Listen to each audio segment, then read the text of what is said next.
జై హో.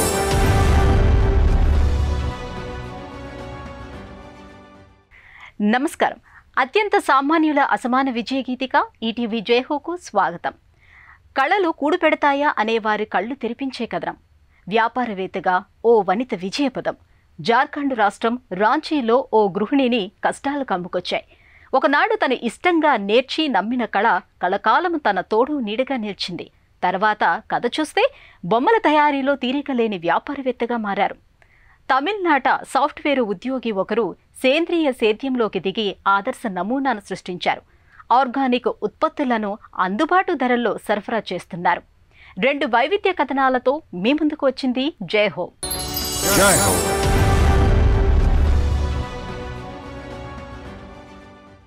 అందాల బొమ్మలు, అపరంజి బొమ్మలు, కుందనాల బొమ్మలు, బుట్ట బొమ్మలు. ఇవేవో పొగడ్తలు కావు, ప్రశంసలు కావు. అన్నీ ఓ అమ్మ చేస్తున్న బొమ్మలు. రాంచీలో గృహిణి శోభాకుమారి రూపుదిద్దుతున్న కళాఖండాలు. ఆమె ఇల్లంతా బొమ్మల కొలువే. కళాసృజన పెట్టుబడిగా, అభిరుచే ఆదరువుగా హస్తకళాఖండాల వ్యాపారం ప్రారంభించారు. విదేశీ ఆటబొమ్మలకు ధీటుగా భారతీయ బొమ్మలను ఆవిష్కరిస్తున్నారు.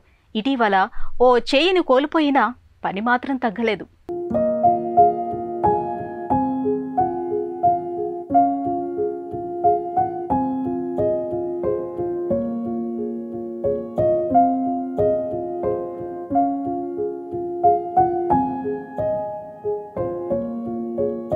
జార్ఖండ్ రాజధాని రాంచీ నగరంలో ఓ బొమ్మరిల్లు. ఆమె శోభాకుమారి. బొమ్మల తయారీ నిపుణురాలు. ఓ సాధారణ గృహిణి వ్యాపారవేత్తగా ఎలా ఎదగవచ్చో నిరూపించిన అసాధ్యురాలు. గత ఏడాది జూన్లో జబ్బు పడినప్పుడు ఇన్ఫెక్షన్ వల్ల శోభ ఎడమ చెయ్యి తొలగించారు. అయినా పనిలో చేవ తగ్గలేదు. మరింత శ్రద్ధగా, నిబద్ధతతో చేస్తున్నారు. जो हस्तशिल्प है या जो हैंडीक्राफ्ट है, इसमें मेरा बचपन से ही शुरू से काफ़ी रुचि था.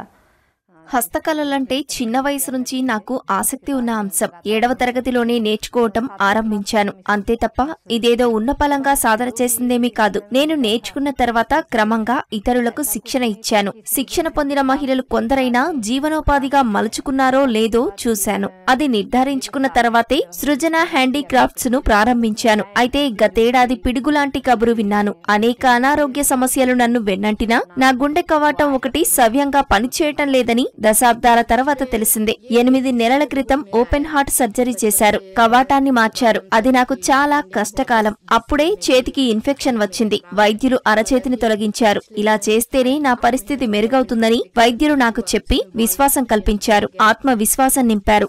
నా కోసమే కాదు, నాతో ఉన్నవారికి, ఆధారపడిన వారికి అందరికీ మంచిదన్నారు. జీవితంలో ఒడిదుడుకులను సానుకూలంగా తీసుకోవటానికి అది తోడ్పడింది.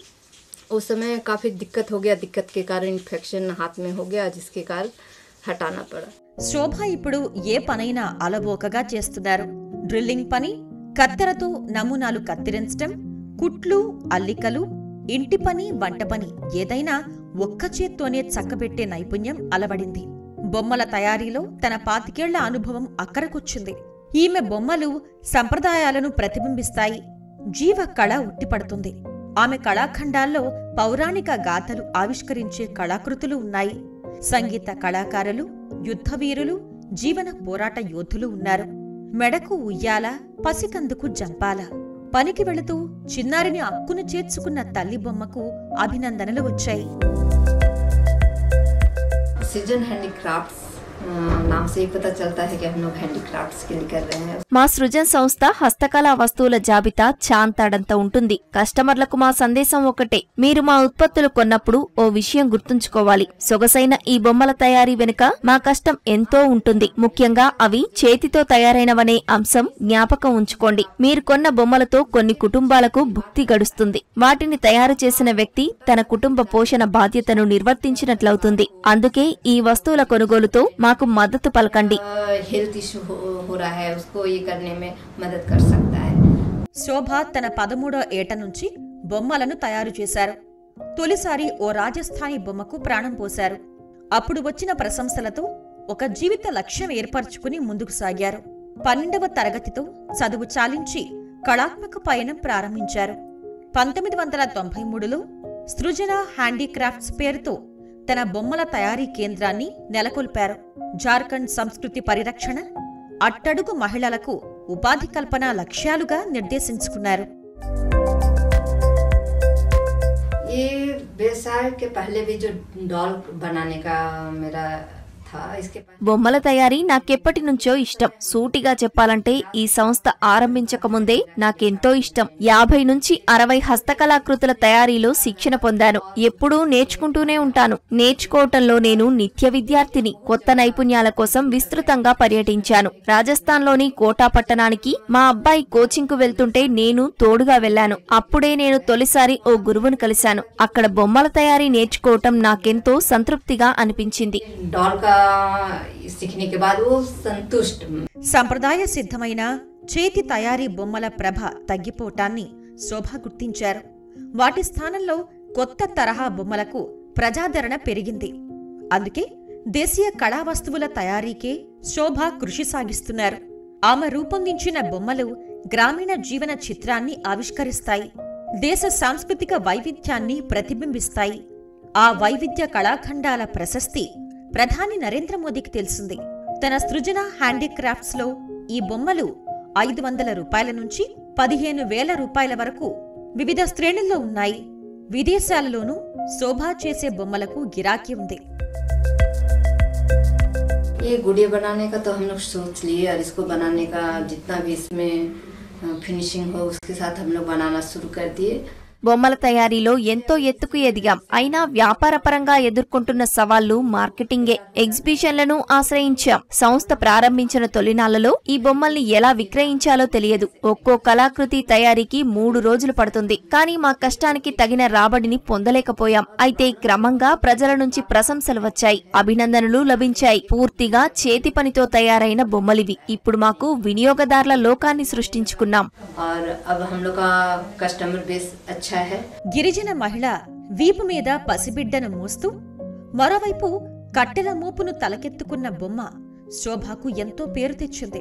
తల మీద కడవలతో భామలు, తట్టలో చేటలో వడ్లతో ఒక కష్టజీవి, ధాన్యం తూకం వేసే రైతు దంపతులు, జార్ఖండ్ భామలు, ఇంకా మీరాబాయి, కొప్పులో పువ్వులు, మెడలో జార్ఖండ్ నెక్లెస్ ధరించిన మహిళలు తదితర కళాఖండాలు శోభకు గుర్తింపు తెచ్చాయి.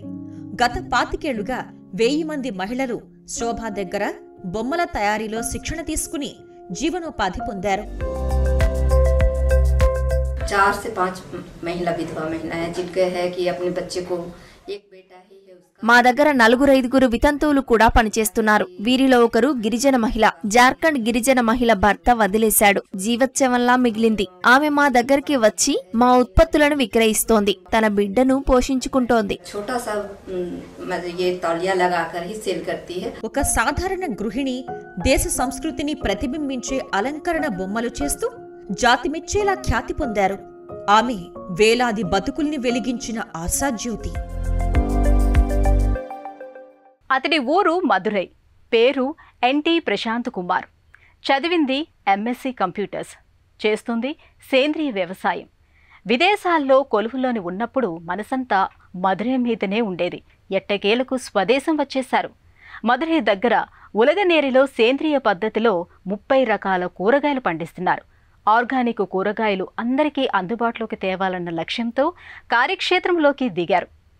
మరో దిశలో తన యువ సైన్యము మారం మదురై ఆధ్వర్యంలో పచ్చదనం నింపేందుకు నడుం బిగించారు.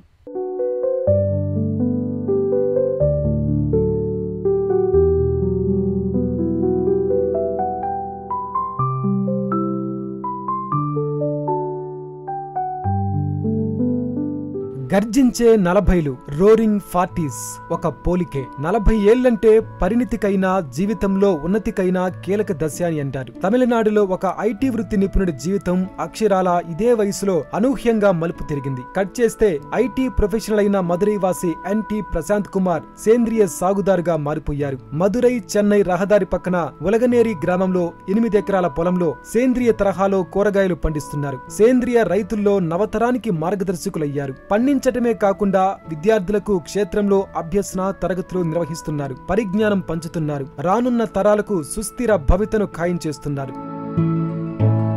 உலகநேரி இந்த இடத்தோடைய ஏరియా పేరు வந்து உலகநேரி. இந்த இடம் எப்படின்னா ఈ ఊరు ఉలగనేరి. మొక్కలు నాటుతాం, సాయం చేయండి అని మేము కోరగానే పోతీసు వ్యాపార సంస్థ ఆర్థికంగా సాయపడింది. అనేక విధాల తోడ్పాటు అందించింది. ఆ చొరవతో సేంద్రియ సేద్యానికి పొలం కావాలని కోరాం. అది మదురై పట్టణం దగ్గరే కావాలన్నాం. ఎందుకంటే సేద్యం ఉండాలి, సమాంతరంగా మార్కెటింగ్ కూడా కావాలి. ఆ సంస్థ మా విన్నపాన్ని అర్థం చేసుకుని సేద్యానికి ఈ భూమిని చూపించింది. ஒரு 2 to 2.5 மாதம் இது வந்து வேலை பார்த்தோம். அதை సమపడుతూ தான் இதை வந்து వివసాయం பண்ண ఆరంభించాం. ప్రశాంత్ను కదిలిస్తే పర్యావరణవేత్తగా తన పయనం ఆరంభమైన రోజుల జ్ఞాపకాల్లో తడిచిపోతారు. ఈయన భావసారూప్య మిత్రులతో కలిసి మారం మదురై అనే హరిత బృందాన్ని ప్రారంభించారు. మదురై నగరంలో పచ్చదనం శాతం పెంచేందుకు మారం మదురై అంకితమైంది. కొత్తగా మొక్కల పెంపకం చేపట్టారు. ఇప్పటికే మనుగడ సాగిస్తున్న వృక్ష జాతులపై, పర్యావరణ వ్యవస్థలో వాటి పాత్ర మీద అవగాహన పెంచేందుకు ఓ సర్వే చేయించారు. విద్యార్థులు, స్వచ్ఛంద సహాయకులు కొత్తగా నాటిన మొక్కల పరిరక్షణలో భాగస్వాములయ్యారు. மதுரையோட இன்னைக்கு పసుமை పోర్వైங்கிறது வந்து இன்னைக்கு 33% இருக்கான்றத வந்து మనందరికీ కొబ్బరి చెట్టు అంటే తెలుసు, అరటి చెట్టు తెలుసు, వేప చెట్లు బాగా తెలుసు. కానీ ఊడికై లేదా చీమ చింతగా పిలిచే చెట్టు ఎందరికి తెలుసు? మరి కబంద చెట్టు సంగతి ఏంటి? చాలా మందికి తెలిసే అవకాశమే లేదు. మనకు 4 లేదా 5 చెట్ల పేర్లు మాత్రమే తెలుసు. కానీ మన దగ్గర దాదాపు 30-40 రకాల వృక్షాలున్నాయి. ఇది ஒரு 6 మాసం இந்த ట్రీ సర్వే ஒரு కనకెడుతూనే இருந்தோం. సేంద్రియ కూరల ధరలు అందనంత ఎత్తులో ఎందుకుంటాయన్న ఆలోచనలు ప్రశాంత్ని స్థిమితంగా ఉండనివ్వలేదు. ఈ క్రమంలో ఆయన సేంద్రియ సేద్యంలో ప్రసిద్ధ రైతు పమయన్ భాగస్వామ్యంతో సేంద్రియ రైతులను సమీకరించారు. వారి నుంచి కూరగాయలను సేకరించారు. తొలుత రవాణా సమస్యలు వచ్చినప్పటికీ ఎట్టకేలకు తన సొంత సేంద్రియ వ్యవసాయ క్షేత్రం ప్రారంభించేందుకు మార్గం ఏర్పడింది. జీవన పథమే మారింది. இப்போ நம்ம இயற்கை விவசாயத்தில் வந்து மக்களை நாங்கள் எப்படி இதை வந்து சாதாரண கெமிக்கல் இருக்கிற மக்களை நம்ம எப்படி நாங்கள் வந்து கன்வின்ஸ் பண்ணி உள்ளே கூட்டு வர்றோம்னா, ఎవరైనా వచ్చి మన దగ్గర ఏదైనా వస్తువు కొనాలంటే వాళ్ళకి ఆర్థికంగా లాభసాటిగా ఉండాలి. లేని పక్షంలో వారు దాని నుంచి వైదొలుగుతారు. అందువల్ల వారిని సంతృప్తి పరచాలంటే ఆర్థికంగా లబ్ధి పొందే కార్యాచరణను రూపొందించడం అవసరం. అప్పుడే అది ఎక్కువ కాలం మనగలుగుతుంది. వాళ్ళు మామూలుగా అయితే ఈ 8 ఎకరాల్లో మహా అయితే 3 లేదా 4 రకాలు పండించేవారు. కానీ మేము సేద్యం చేపట్టిన తర్వాత నేటిదాకా 37 రకాలను సాగు చేశాం. பொதுவாக வந்து ஒரு விவசாயி வந்து ஒரு 3 ரகம் 4 ரகம் போடுவாங்க. நாங்கள் கிட்டத்தட்ட 37 ரகம் இப்போ இது வரைக்கும் போட்டிருக்கோம். இன்னமும் ட்ரை பண்ணிட்டே இருப்போம். ప్రారంభించిన ఏడాదిలోగా ప్రశాంత్ పూర్తి సేంద్రియ పద్ధతుల్లో 30 రకాల కూరగాయలు, పండ్లను పండించారు. తమిళనాట నమ్మాల్వార్ సాగుగా ప్రసిద్ధమైన ఈ సేంద్రియ సేద్య పద్ధతులను అనుసరించారు. కూరగాయల కోసం ఈ సేంద్రియ క్షేత్రానికి రోజు వందలాది సందర్శకులు వస్తున్నారు. ప్రశాంత్ వ్యవసాయ క్షేత్రం అందుబాటు ధరల్లో లభించే సేంద్రియ ఉత్పత్తుల కేంద్రంగా ప్రసిద్ధమైంది. సాగు ఖర్చులు పోను నెలకు 80,000 నుంచి ₹1,00,000 ఆదాయం వచ్చింది. మదురైలో வந்து ஒரு చిన్న ముయర్చి எடுத்தோம். అదావదు నెల నెల మేము 2వ ఆదివారం మదురైలో ఓ ప్రాంతంలో మార్కెట్ ఏర్పాటు చేశాం. అక్కడ సేంద్రియ ఉత్పత్తులు సహా మామూలు కూరగాయలు విక్రయిస్తామని వెబ్సైట్లో ప్రకటన ఇచ్చాం. అంతేకాదు వారి ఉత్పత్తుల విక్రయానికి చిన్నకారు కర్షకులతో అనుసంధానించాం. ఇంతేకాదు ప్రశాంత్ ఆయన బృందం తమిళనాట సేంద్రియ రైతులతో విజయవంత భాగస్వామ్యాలు నెలకొల్పుకున్నారు. ఉత్పత్తుల స్థిరమైన సరఫరాకు మార్గం ఏర్పడింది. తద్వారా సేంద్రియంగా పండించిన కూరగాయలను పోటీ ధరలకు అందించేందుకు వీలు కుదిరింది. మదురైలో ఒక విక్రయ కేంద్రం ఏర్పాటు చేసే ప్రణాళికను రూపొందించారు. మదురై ప్రాంతానికి స్థిర సేద్య పద్ధతులను తేవాలన్న ధ్యేయంతో పనిచేస్తున్నారు. இயற்கை விவசாயம்ங்கிறது ஒரு சின்ன வட்டத்துக்குள்ள தான் இருக்கு. அது வெளியே கொண்டு வரதுக்கு ஒரு சூழல்ங்கிறது வந்து మా ఆకాంక్ష ఏంటంటే సేంద్రియ సాగు వల్ల కలిగే ప్రయోజనాలు వినియోగదారులకు చేరాలి, చేరువ కావాలి. ఈ ప్రాతిపదిక మీదనే ఏర్పాటు చేశాం. ఇక్కడ విక్రయించే కూరగాయలు, పండ్లు, ఆకుకూరలు అన్ని మామూలు ధరకే విక్రయిస్తున్నాం. అన్ని వర్గాల ప్రజలు ఒకే చోటికి వచ్చి లబ్ధి పొందే వాతావరణం కల్పించాం. ఇదే మా విజయం. ఒక మామూలు ఆటో డ్రైవర్ కూడా ఇక్కడికి వచ్చి కూరగాయలు కొంటున్నాడు. ఏనా ఆర్గానిక్ స్టోర్ங்கிறது it's only mean for wealthy పీపుల్ங்கிறது ఉంటది. ప్రశాంత్ వ్యవసాయ క్షేత్రం ఉభయతారకంగా ప్రయోజనం చేకూరుస్తోంది. అటు సేంద్రియ సాగు క్షేత్రంగా ఫలసాయం అందిస్తోంది, ఇటు ఆర్గానిక్ సేద్యంపై విద్యార్థులకు అధ్యయనానికి అనుభవం గడించే కేంద్రంగానూ ఉపయోగపడుతోంది. எல்லாருக்கும் வணக்கம். என் பேர் திலீபன். நான் பிபிஏ படிச்சுட்டு இருக்கேன்.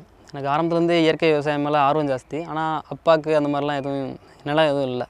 ప్రస్తుతం నేను ఇక్కడ బీబీఏ చదువుతున్నాను. మొదటి నుంచి నాకు సేంద్రియ సేద్యం అంటే ఇష్టం. నేను నమ్మల్వార్ ఆచరించే సంప్రదాయ సేంద్రియ సాగు పద్ధతులపై అంతర్జాలంలో ఎంతో చదివి తెలుసుకున్నాను. కలుపు తీయటం నుంచి మొక్కలు నాటడం, చిన్న మొక్కలు నాటడం, కూరగాయలు కోయడం, పందిళ్ల నిర్వహణ, చీడపీడల నివారణ, ఇలా అన్నీ నేను చూసుకుంటాను. వంకాయ, కొత్తిమీర, టొమాటో, బొప్పాయి, జామ సహా మరో 7 రకాల కూరలు, పండ్లను ఈ తోటలో సాగు చేస్తున్నాం.